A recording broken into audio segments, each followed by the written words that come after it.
Hello, I'm Gareth and this is the Championship Rounds for PitchBoxing, where I bring you all the interviews from the combat sports world. Enjoy. I'm talking to Natasha Jonas about ice cube chewing.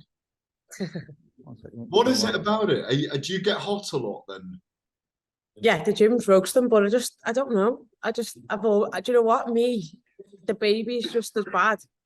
And me two little nieces as well. They're just as bad. Tash, I was thinking about this earlier and I was thinking about it the other day. I first met you 15 years ago, okay?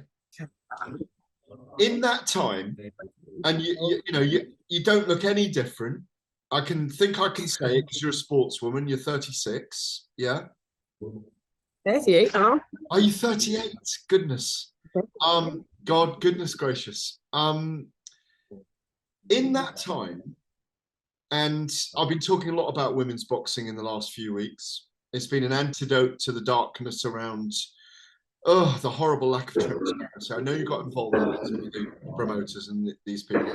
I'm not asking you to comment on it, but you played football before as well, didn't you? Yeah. Do you think football's come on more than women's boxing, or do you think women's boxing's come on more than football?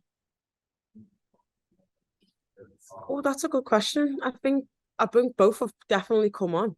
I think with women's boxing, there's been a steady rise, like since the Olympics upwards. Whereas football, it was almost instantaneous after like successes in the Worlds before, the Euros before, and then this Euros especially. But it's I think it's steadily grown since the Olympics for us. Can you use your power to silence those people behind you for a moment? Because they're really... Excuse me, we need quiet again because we can't hear us, sorry. That's the power of female boxers right there. Look, everyone's moaning now because it's you. Yeah. And can they get out of the way of the picture? Because there's all these skinny bodies. Masculine. Shoot that. Joe, go that way because she's all in the picture. Is that Joe? Can I have a word with Joe as well? Oh, Ben's doing BBC, so I can't shut. Okay, no worries. We'll just carry on. We'll carry on then. But I loved the way they all stood to silence when you directed them then for a moment. Because I think, like the Lionesses' success in the summer, I think we've had you headlining this year, Taylor Serrano. I mean, your fight with Taylor was magnificent last year as well. Obviously, I was there at that, up in Manchester. Shields and Marshall and that 11-fight all-women's card. The prospect of Croke Park next year. You unifying more titles. It feels genuinely like there's a big shift going on at the moment. Is that fair to say? Yeah, definitely. I think, like, when I'm saying women's boxing steadily rose since, there's a difference between amateurs and pros. So if you look back at Jane Couch and what she went through and everything else, and you look back at how it is now, that's a vast improvement and very, very quick, and that's pro boxing. But when I say, like, as a whole, steadily grown, it has steadily grown from the ground up since the Olympics in 2012. Yeah, I mean, I remember Robert Smith telling me last year there were 50 new licensed female professionals in the UK. And we're seeing people pop up all the time, but I think we're in a zenith at the moment. I mean, there's a group of you in your 30s. I suppose Savannah and Clarissa might carry. Clarissa's in her 20s, but we're just seeing the fruits of the labor right now, I think. I just... And we've got the option. Like, there was never the option. You was amateur or you didn't box, but now you can be amateur and pro. So you've got the younger ones like your Stevie Levi's and Stevie You've got Brie, who I've been sparring. You've got your Caroline Dubois. You've got I'm trying to think of all the younger ones. Laura Price is coming through. Karis Artingstall. Yeah, yeah. There's a group of them. Terry Harper's. Karis. Yeah. But you've got like there's even younger ones than them. You know that because now if you're probably not going to make that GB setup, then you may as well go and get paid for it and be a pro. You mentioned pay. Is pay rising as well? Without asking you the details, is pay rising? It has for me, but whether that's with different promoters or whatever, but for me, it's been better, and will it get better? Yeah, because people all want paying right to fight the right people, and them fights are easier to make in women's boxing if you pay them the money that they're worth. So when you and I stood in Liverpool 15 years ago, I know you were excited about the Olympics. It was still 5 years away at that point. It was 2007. Did you ever believe we'd come this far? No. I didn't ever think it'd be an Olympic sport at that point. I was hoping it would be. Just the way it's grown, the opportunities that there is now. There wasn't even a professional scene that I even thought about. And I think a lot I had to do with Katie, especially this side of the Atlantic anyway. I could only name about 5 professional women that I knew: Jane Couch, Kathy Brown, Anne Wolfe, Layla Ali, and Lucy Reicher. They was the only ones that I ever knew. They're the only ones that like had been on a show or that I'd ever heard of. So, to be a young female now, you can name yourself Savannah, Chantel, Clarissa, Serrano, Katie, Terry. There's so many females that you can name in the professional scene, and go to every card now has a female on it. We've had a female only card, we've had females headlining cards. That just didn't happen, and there was definitely no one that I could look up to do that. And also, as we say in boxing, styles make fights, and it's the styles that you all have that have made it happen, and you've been able to go up and down the weights. Clarissa's up and down the weights, and I throw HH Diva in there, even though she's taken a while to be world champion as well. These are all these amateurs that are as well, isn't it?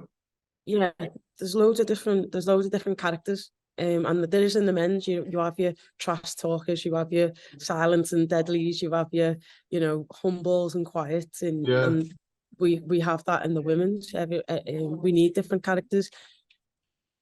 Well, we had that with Shields and Marshall and Meyer and Baumgardner. I mean, I've never seen so much trash talk from women building up to that. And there's another 5 weeks to do it. But I think it added to the event, and I think, a lot of us said last year when you fought Katie Taylor, and it was, who was it? Joseph Parker and Derek Chisora was the main event, heavyweights. You still stole the show in many ways as the co-main feature, and I think it's by dint of effort that you guys are doing it. What I want to ask is, I don't want to look beyond Marie Eve Dicaire, because she's a great champion in her own right, and I know that she's a naturally big person. She's a southpaw as well. I'm going to ask you about that in a minute, but even though they're talking about Taylor and Serrano at Croke Park, are you going to be making loud noises that it should be you over there? Yeah, I mean, again, I don't want to look past anyone, because if this doesn't happen and this fight doesn't work for me, then none of the other fights happen after that. So I have to focus on what's ahead of me, but I definitely want to be in the conversation. I'm definitely open to a fight in Croke Park, and can I make the weight 100%? I'm weighing in at 148 here. But can I get back down? Definitely not to super feather, but 100% I can get down to lightweight. The lightweight, that's not a problem. No, it's not a problem. And if it is Serrano at Croke Park and they want to do that sequel, I think a lot of people are starting to say, well, as I said, mother time, let's say, because it's women, waits for no one, like father time doesn't wait for men.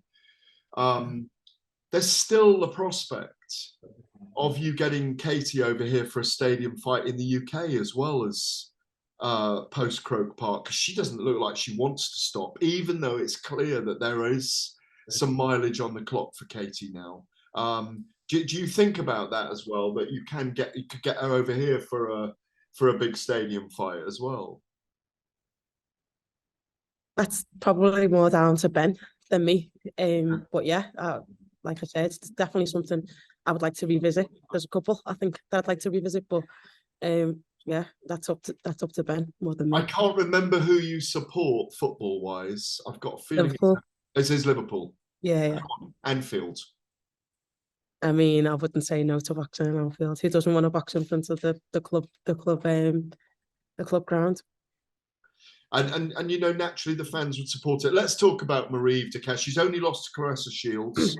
She's a formidable IBF champ. I think she's IBF, isn't she? I think it's Yeah, IBF, yeah. Yeah. It is. She's had a career in combat sports, a life in combat sports, karate since she was about 6, I think. And so you know, she knows the shape. She's a natural lefty. I see this as a cagey affair between you and her. I don't know how you see it. I know she's naturally a lot bigger than the likes of Namas and Yeah. Bergolt. She's good with the feet. She's good with the hands. She's smart, and but I just think I'm better, and that's the way I fought for the last 2 fights. I just, you know, they've got all these plus points like everybody has, but I just think I'm better. Yeah, being southpaw does bring a little bit of different dynamics to the table, but I think when you've got a trainer like Joe, so meticulous in his planning, we plan for every eventuality and every best version of her. So whatever she comes with, we'll always have an answer for. Mm, mm. Have you done a lot of studying? Does Joe do that, or do you study and watch her fights as well? Both, there'll be, you know, particular rounds that you'll look at. Well, there'll be fights that I look at, fights that he looked at. Particular rounds, he'll say, "Watch this," and not only we're watching her. There's fights where, you know, I think we've been watching Hagler versus I can't even remember, and then Sugar Limachenko Ray, versus, Sugar Ray, Duran, no, Duran. it was another southpaw. It was Hagler, not Kelly, Hagler. I can't remember, but and then there was Limachenko versus, is it Kelly? And then who else was there? Anyway, we've been watching Southpaw versus Southpaw to see what shots get off and to see, you know, how you combat certain things, and because it is going to be different. It's not natural for us to fight other Southpaws. Yeah. It doesn't happen very often. Well, it's about angles. The angles created are very different in two southpaws, and you know, I think we saw that with Catterall and Taylor. That Taylor Yeah, had yeah. problems What you're used to is the total opposite. It doesn't Yeah, usually work. So yeah. Finally, I just want to ask you. You know, you are now becoming a headliner, and I was saying about the pay. Is it stepping up to the mark because you're headlining? I believe so. We're heading in the right direction. And I've got no complaints. So yeah. Cool. All I say is have a great next week or so. Can't wait to see you in the ring again. Cheers. Thank you. Your power has been extraordinary in the last few fights. Where's that coming from? Here, right behind me. Yeah. And all the work that my strength and conditioning coach is putting in, my nutritionalist is we've got to work together. It's not just a case of, you know, moving up and eating more and training less and, you know, having more cheat meals. It's not that. You've got to be able to perform at the weight. You've got to be able to carry the weight for the 10 rounds, and you've got to be able to use the best of what you've got to your ability. And I've always naturally been strong, heavy-handed. It didn't always work well for me in the amateurs because it was point scoring at the time. So, you know, now I can you know, sit on my shots a lot more. I got a little bit of weight behind it, and I can, you know, yeah, put it in Cool. shots and see what happens. Cool. I always appreciate the time. Thank you so much indeed. Go well. We'll see you next week. Thanks, Tash. Nice one. Thank you.